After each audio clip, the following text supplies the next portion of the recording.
షీలా బంగారం ధరలైతే నాన్ స్టాప్గా పెరుగుతూ ఉన్నాయి. మనం చూస్తున్నాము గత 10 రోజుల నుంచి విపరీతంగా పెరుగుతున్నాయి. స్కై రాకెట్ రేంజ్కి వెళ్ళిపోయాయి. ఈరోజు చూసుకుంటే 1,24,200 దాకా ఉంది హైదరాబాద్లో. అట్లాగే సిల్వర్ చూసుకుంటే 1,80,000 దాటింది. ఇది 2 lakhs వరకు వెళ్ళే దిశగా దూసుకెళ్తోంది. ఈ రకంగా చూసుకుంటే బంగారం ధరలైతే అదుపు లేకుండా పెరుగుతున్నాయి. ఇవాళ చూసుకుంటే ట్రంప్ ఏదైతే చైనా వస్తువుల మీద 100% టారిఫ్ అయితే విధించాడు. దీంతో Nasdaq, Dow Jones, American markets అయితే కుప్పకూలాయి. సో ఈక్విటీ మార్కెట్స్ అన్నీ అనిశ్చిత రాజ్యం వెళ్తోంది. అట్లాగే ట్రేడ్ వార్, టారిఫ్ వార్ ఇవన్నీ బంగారానికి కలిసి వస్తున్నాయి. దీంతో పసిడి ధరలు అయితే పట్టపగ్గాలు లేకుండా పెరుగుతున్నాయి. మున్ముందు కూడా పెరుగుతాయనే అంచనాలతో ప్రజలైతే కొందరు బారులు తీరున్నారు. జ్యువెలర్ షాప్స్ మీద, పర్టికులర్ షాప్స్ ముందు బారులు తీరైతే క్యూలు కూడా ఉన్నాయి. పర్టికులర్గా వెండి కొనుగోలు చేస్తున్నారు.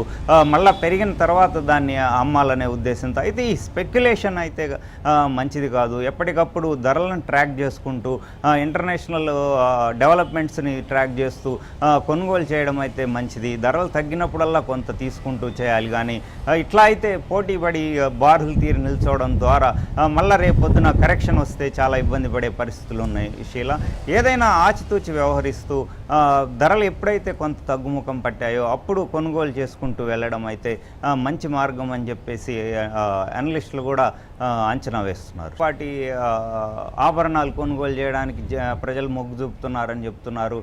ఏదైతే స్టాక్ కూడా వాళ్ళు గతంలో కొనుగోలు చేసిన స్టాక్ ఉంటుంది, వాటితో లైట్ వెయిట్ ఆభరణాలు తయారు చేసి వాటిని విక్రయించడానికి కూడా స్ట్రాటజీ మార్చుకున్నారు జ్యువెలర్స్. ఎందుకంటే హై అమౌంట్ భారీగా పెరిగిపోయాయి బంగారం ధరలు అయితే. ప్రజల కొనుగోలు శక్తి అలానే ఉంది. సో వాళ్ళు గతంలో ఎంత అయితే బంగారం మీద ఇన్వెస్ట్ చేయదలుచుకున్నారు, ఎంత మొత్తంలో ఆభరణాలకు వాళ్ళు బడ్జెట్ కేటాయించుకున్నారో అదే మొత్తమే వాళ్ళు స్పెండ్ చేయగలరు. కాకపోతే ఆ ధరకి ఇప్పుడు బంగారం వచ్చే పరిస్థితి లేదు కాబట్టి సో వాళ్ళు ఏంటంటే లైట్ వెయిట్ జ్యువెలరీకి మొగ్గు చూపుతున్నారని చెప్పేసి జ్యువెలర్లు కూడా చెప్తున్నారు.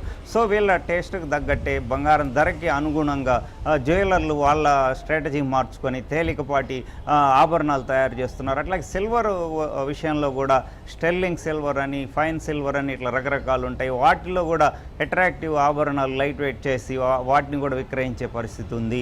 సో మొత్తం మీద ఇది గోల్డ్ అయితే ఒక గేమ్ చేంజర్ సిచ్యువేషన్ ఉందని చెప్పుకోవాలి.